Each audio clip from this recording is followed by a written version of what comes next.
Yes. Good morning mga kasama. Nandito na naman si Kuya Goods nagbabalik. At syempre, kung di ka pa nakasubscribe sa ating channel, pasubscribe na lang po at hit mo na rin yung bell para lagi kang updated sa ating mga video. Ay, grabe ha. Talagang kahit saan dinudumog itong si BP Sara. Ah, at makapagpa-picture lang. Ibang klase, di ba? Yung galing kasi. Yun ang hinahangaan ng taong bayan. Kumpara naman dun sa isa na talaga namang nilalayuan. Ngayon, masasabi niyo ba na magaling kayo? O kayo nga? O ikaw nga bungit-ngit? Kasi mamaya makikita niyo, talagang pinagkakaguluhan si BP Sara. At ito meron namang asong ulol, na magsasampa raw ng plunder case laban kay Senator Bongo. Ayun na naman sila. Oo, ang mga attack dog, andiyan na naman naglalabasan. Napondohan na naman siguro di umano. At mataas na opisyal ng DPWH tumawag kay Representative Libistes sa gitna ng press conference. Naku, sino kaya yung parang mag-iimbestiga itong si Tison. Abangan natin yung sasabihin ni Congressman Libiste. At matataas na opisyal Intel fund sa PNP, pinasok. Ano yung saldi ko? 500M. Wow, laki. Grabe kayo. 500M, samantalang yung kay Bibi Sara 125, galit na galit kayo.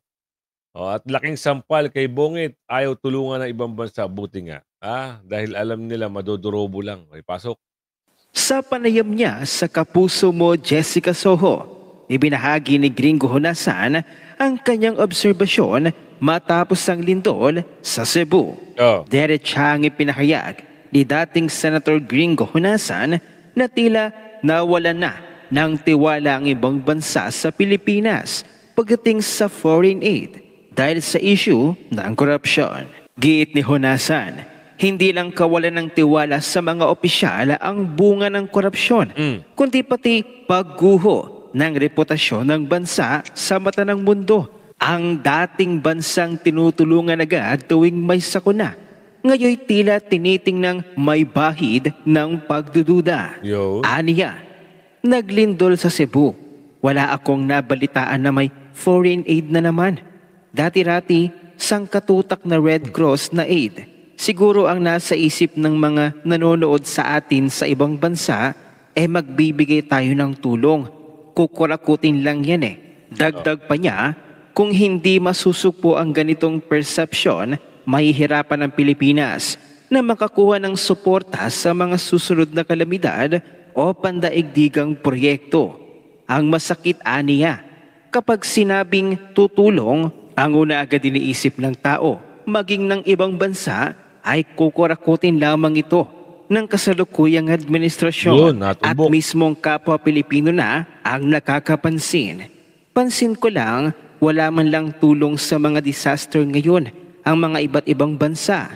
Alam na this. Kita nyo na, napansin na ng ating mga kababayan.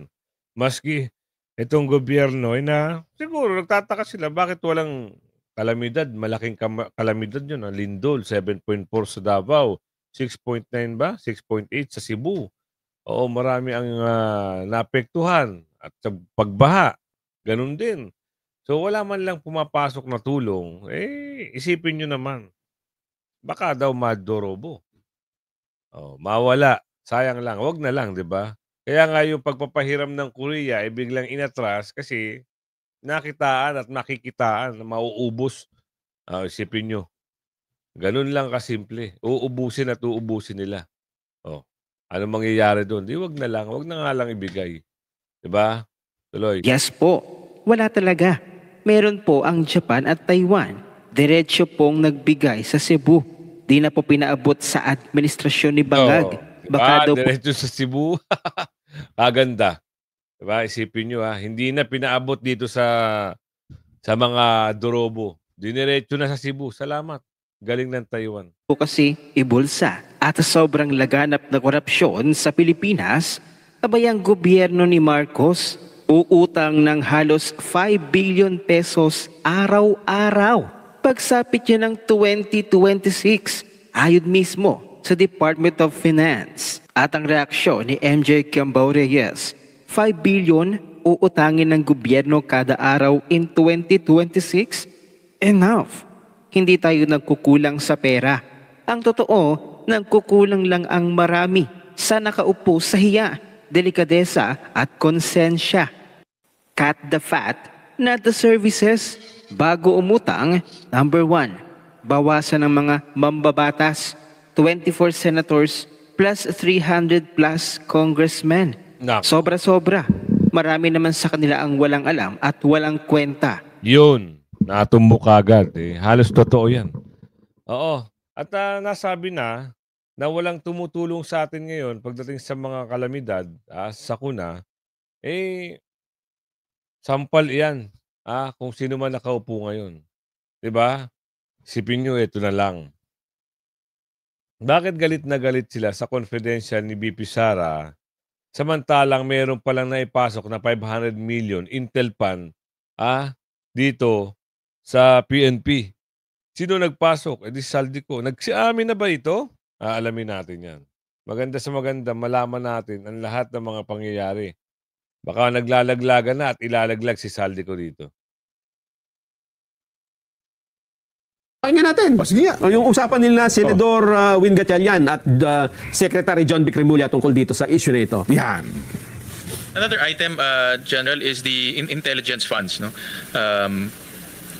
if there's one department that we want to support with intelligence fund, that's PNP. No, because you need that to gather intelligence, counterintelligence, and we want to make sure that you're equipped in terms of information. But nakita ko rin bumaba siya.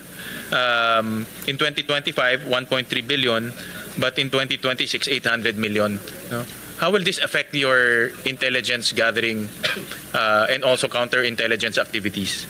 Sir, if I may answer. Yes. The 500 million that is additional to that was an insertion which we turned over to the Office of the President. We didn't use that 500 million.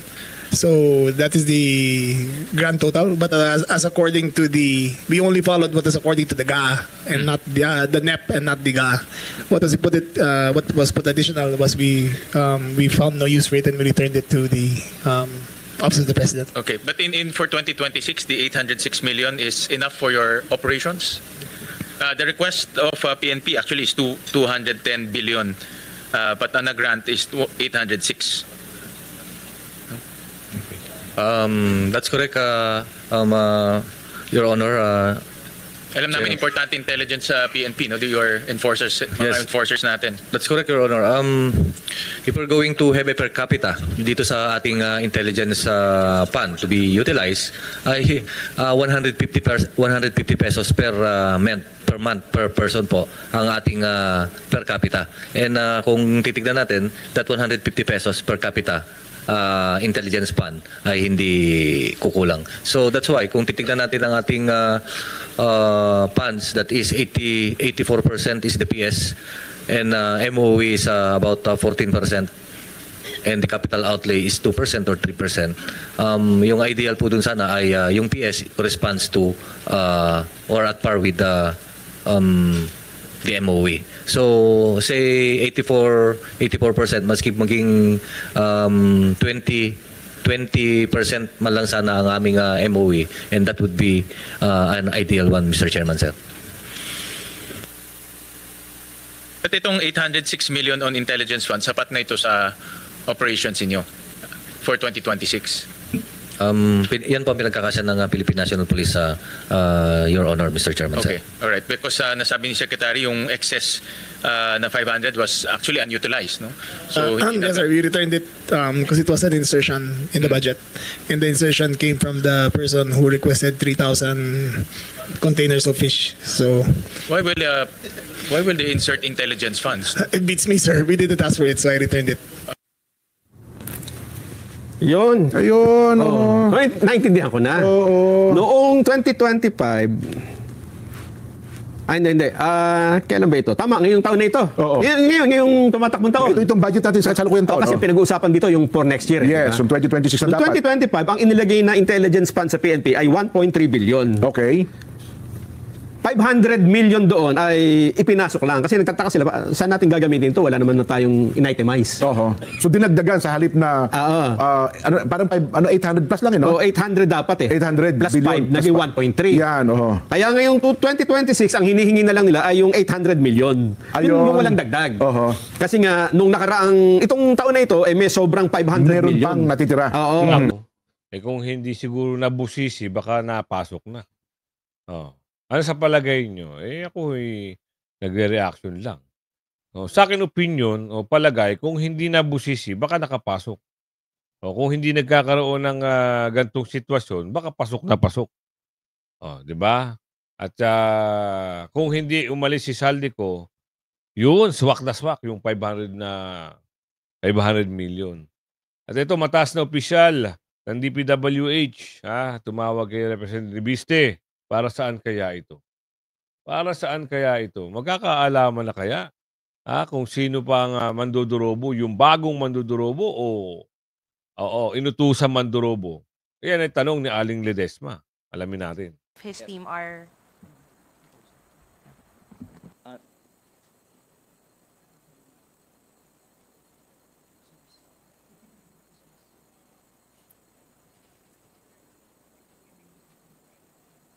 Okay po.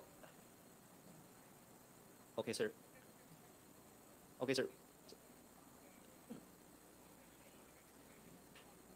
Yes, sir. Basta, sir, ang gusto ko, transparency and equitable allocation ng budget ng DPWH. Ayokong paboran lang ang aking distrito. Gusto ko, wala ng korupsyon sa buong bansa. Nice! Gusto ko yan. Si Hison yan.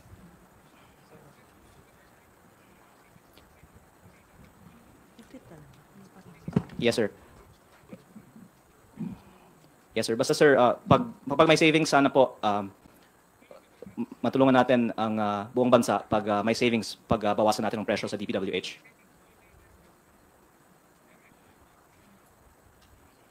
Sa kasagsagan ng presko, tumawag baka siguro pwedeng mapigilan ang pagsisiwalat. Nako po. Yes. Thank you.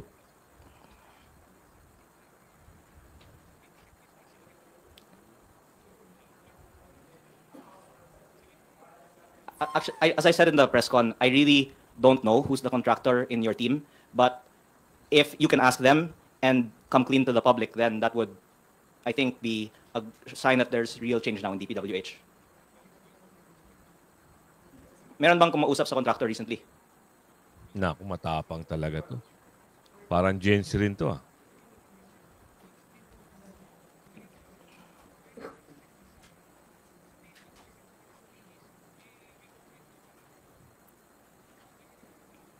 Yes. As I said naman po, I have not even been told who in your team is a contractor. I'm just relaying what I heard. Pero I think it's unavoidable na DPWH officials talk to contractors. So maybe Sec Vince can explain what was discussed in those meetings.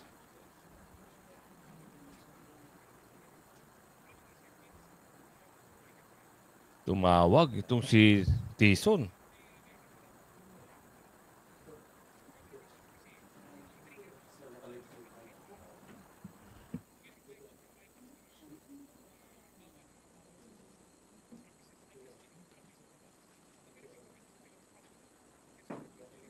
Thank you very much.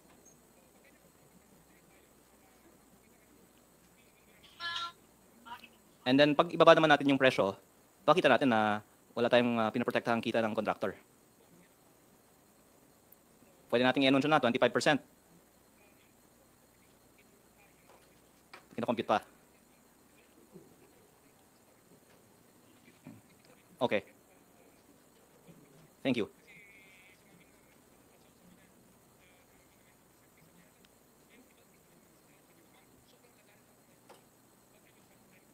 Thank you. Thank you.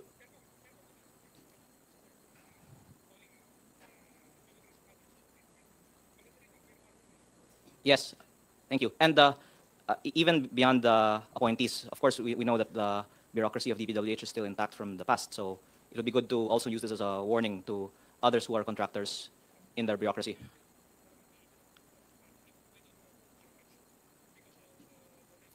So, the DPWH will do a systematic search of who are the contractors and to make sure that there are no more contractors in DPWH.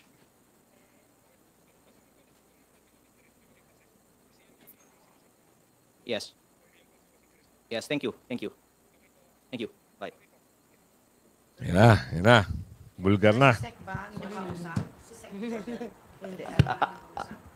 Out of respect for the person, you can derive from my conversation that he is from there and from DPWH. And baka hindi na ako tatawagan pag sabihin ko eh. Pero at least like I can say that their response is kung meron man, tatanggalin nila. Of course, there should not be contractors who work in DPWH. Tama. And by the way, this is very widely known in government, but maybe should be known by the public. And the gentleman on the phone just admitted it. Among the regional directors and district engineers, there's so many contractors who work in DPWH because it's logical. If they're giving contracts to contractors, why not set up contracting companies themselves? That's from the DPWH officials themselves. Now, they're saying they will search who among the new appointees is a contractor and remove them. Sir, may commitment ba yung nakausap nyo na ilalahad nila yung mga kilala nila contractors, magiging mga appointees nila? May commitment? Hahanapin daw pa nila sino yung contractor sa kanila. Pero yung mga pag-uusap nila sa contractors, hiningi ko din na ilahad nila. So, of course, they're saying that they're not aware who's the contractor among them. I believe that hopefully will be clarified soon. But that, of course, they have spoken also with contractors. And I hope na ilahad din nila ano yung pinag-usapan ng bagong appointees ni Sec Vince sa mga contractors na kinuusap nila. Nako, hindi aamin yan, Congressman. Yung mga yan, Diyos mio marimar. Meron ba nga amin na gusto mandurobo? Yan ang abangan natin. Baka mamaya, sarsuela na naman yung mga pag-upunan nila yan. Baka mamaya, kinausap na yan. O sige, tayo naman, di umano ha. Sa susunod, pag hindi na mainit ang usapin, pwede na nating... di ba? Samantalang ito ha, plunder case, anak ng tipaklong. Bakit ba mahilig mang isaw-saw itong aso na to? Meron naman siyang banat kay Senator Bongo. Sabi ko sa inyo, basta mga kaalyado ng Duterte, sinisimula na. Kasi papasok na ho ang 2026 at 2 years ang preparation para sa national and presidential election. Kasama niya yung 12 senador. Alam niyo, hindi naman kasama si... hindi, lahat na pala yun. Sorry. Pangkalahatan na pala yun na senador. So, 24 ang maglalaban-laban. 24 pala. Tama ba? 24 ang kukunin. Hindi ako sure Paki-correct na lang ako. So, national election for presidential president. Oo. Alam niyo naman, yung mga kaalyado yan, gagawa nila ng kwento para masira. Pero alam naman ng taong bayan na magaling ang mga Duterte. At yung mga kaalyado ng Duterte. Sinisiraan na. Umpisa pa na siraan. Ano ito? Si dating Senador Antonio Trillanes. Pag-uusapan nga niya natin yung naging press conference ni Senador Bongo. So mamaya po yan sa pagbabalik ng ATM. Anong take mo? Ito kuyang makakasama na nga natin si dating Senador Antonio Trillanes. Hinga natin ng reaksyon doon nga sa naging press con ni Senador Bongo dyan sa Senado. Magandang hapon po, Senator. Hapon po sa inyo. Kasamang Sandro at kasamang Willie at ating mga listeners. Senator, gandang hapon. Napanood niyo po ba yung naging press con ni Senador Bongo? Tsaka yung denial niya? Hindi po natin napanood pero napadala po sa akin yung mga highlights ng press con. Yan po, makikita po ito, piniplayback natin yung bahagi. Isa nga doon sa mga sinabi niya kanina, inilihis yung issue at nakiusap pa siya doon sa mga witness, hindi lang sa mga Diskaya, hindi lang dito sa mag-asawang Diskaya, kundi sa lahat ng witness na magsabi kayo ng totoo. Tumbukin po natin talaga yung mastermind. Papunta na doon sa mastermind May ganoon. Baka may dinaanan kaya hindi mo na natumbok yun. Ay, ano hong masasabi niyo doon, Senator? Siya nga po yung mastermind Sabi nga niya. Ayan na. Ayan na. Ang galing mo talagang magparatang. Pinaratangan mo agad Naku po. Senator Bongo, puwede ba aksiyunan mo kaya itong si si Aww, para naman matapos na yung karera nito. Oo, halos lahat na lang ata buong 2022 nagsimula, nung panahon pa kay Tatay Digong nung anong tawag dito, na-discourage o hindi tinanggap ni Tatay Digong na maging vice presidente, nag-iiyak na. Oh, 'di ba? Hindi ho kasi tinanggap maging vice. Kaya ayun, iyak ang mama. Hanggang ngayon, hindi maka-move on. 'Di ba? Tama na nga 'yan kasi alam niyo naman ang tumbok dito kahit yung mga pananalita pa lang ng mga ito, ang tumbok nila, makasalanan kaagad, Tinumbok kaagad na siya ang kontraktor, siya ang mastermind. Wow!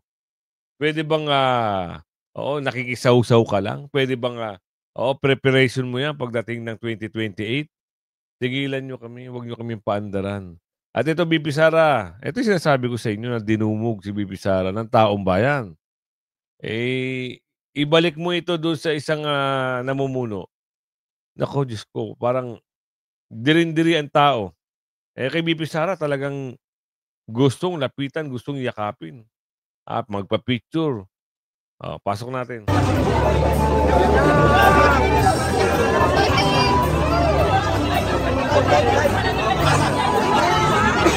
Hindi magkamayaw.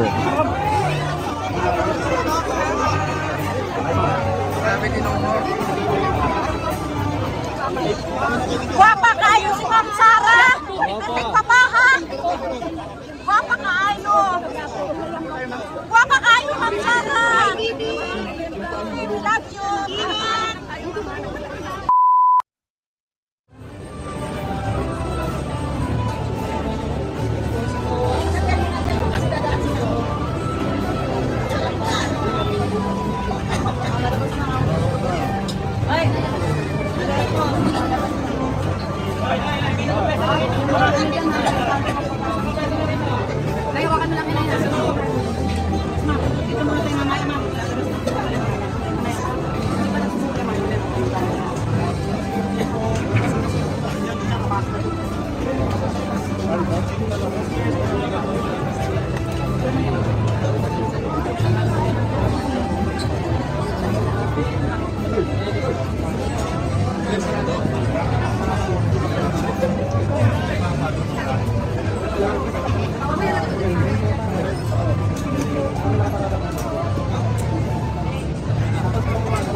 Ganyan ang eksena pag si VP Sara, ang nakikita nila. Ibang klase, di ba? Tuwan-tuwa ang ating mga kababayan. VP Sara binanatan si Bonjing. Si Bonjing ba to? Ito. Ang nangingitim. Buti naman. Wala naman itong ginawa Dapat to hindi naging ombudsman kasi politiko to. Alam niyo naman pag nagsasalita to talagang meron ding laman at pahapyaw sa mga kalaban. Halongkatin lahat sa akin, no? Pero wag lang siya maging selective. Halongkatin niya din yung mabilisan na pag-dismiss ng kaso ng drugs case ng anak niya. Naku yun. Reaction niyo po sa sinabi ni Ombudsman Remulla na first thing na gagawin niya as the ombudsman halungkatin niya ulit yung kaso po inyo ng confidential fund? Yes, halungkatin niya na ng halungkatin lahat sa akin, no? Pero wag lang siya maging selective. Halungkatin niya din yung mabilisan na pag-dismiss ng kaso ng drugs case ng anak niya. At yung iba pang mga kaso at posibleng kaso ng mga kaalyado nila. So wala tayong problema dyan, halungkatin lahat. Last on my end po, sa palagay niyo, bakit yung pagiging presidente niyo po, vice-presidente niyo po ang parang idinidiin talaga sa different issues po, and of course PRRD din po sa mga corruption, kasi di ba may mga ginagawang investigation pero palaging napupunta po sa Duterte administration ang mga... Opo, ma'am. Ang tawag po dyan, ma'am, sa ganyan is political scapegoating. Ang ginagawa po ng isang tao o ni BBM ay dahil wala siyang ginagawa, walang mga proyekto, walang accomplishments ang kanyang gobyerno at matindi ang corruption na ginagawa nila. Ang ginagawa nila ay inaatake nila yung kalaban nila or perceived na kalaban nila sa politika para doon nakatuon yung atensyon ng mga tao at tuloy-tuloy lang yung kawalan ng accomplishments ng gobyerno at tuloy-tuloy lang yung kanilang corruption sa budget. So ang term po dyan ay political scapegoating.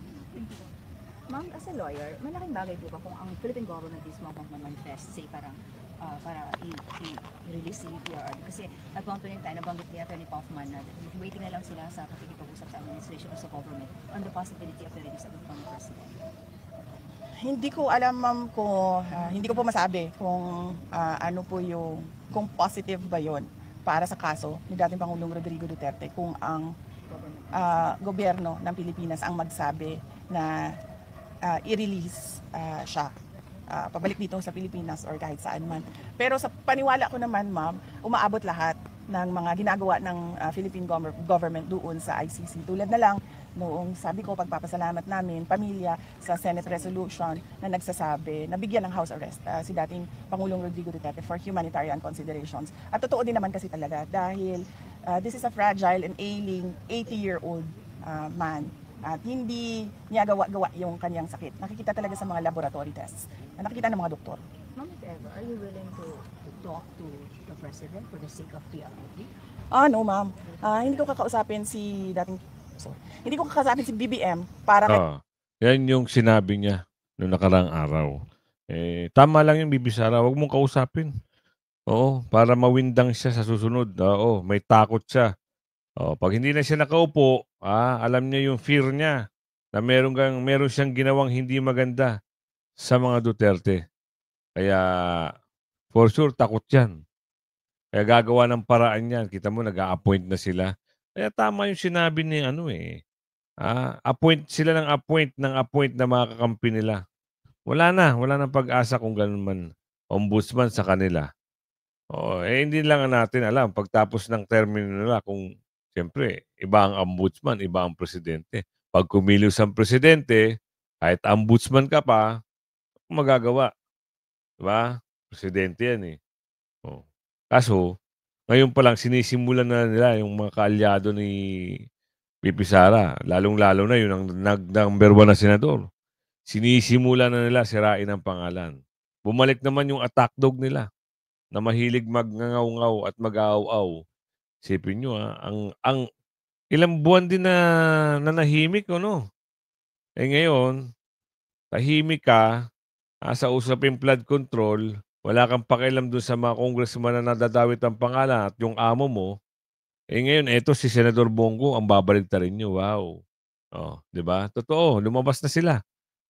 Nag-aaw-aw, kita nung nakaraan, pinonduhan pa, pumunta pa ng dahig.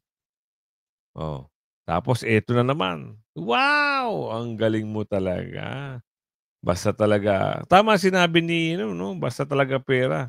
Tama sinasabi ni Manong Chavit eh. Basta usaping pera para sila mga aw-aw. Kakapit agad. Yun nga lang. Booking sila eh. Kaya yung mga taong bayan, hindi naniniwala sa mga galawan ng mga, ang karma, hindi magsaba. Hindi nanalo sa pagka-mayor. Pagka-mayor na lang yan, Tapos tatakbo ka pa sa 2028. Kahit barangay tanod daw. Walang pipili sa'yo, walang kukuha sa'yo. Yun ang sabi ng ating kababayan. Oh, kilala niyo ba si Au Au? Ang asong au, au, au. Ibang klase, no? Ay, nako. Talaga naman ang Pilipinas. Politika. Hindi na natapos sa pamumulitika. Ito na naman sila. Magsisimula na naman kasi papasok ng 2028. Kaya kung umabot ka sa video natin ito hanggang sa muli ha. Like and share. Bye-bye.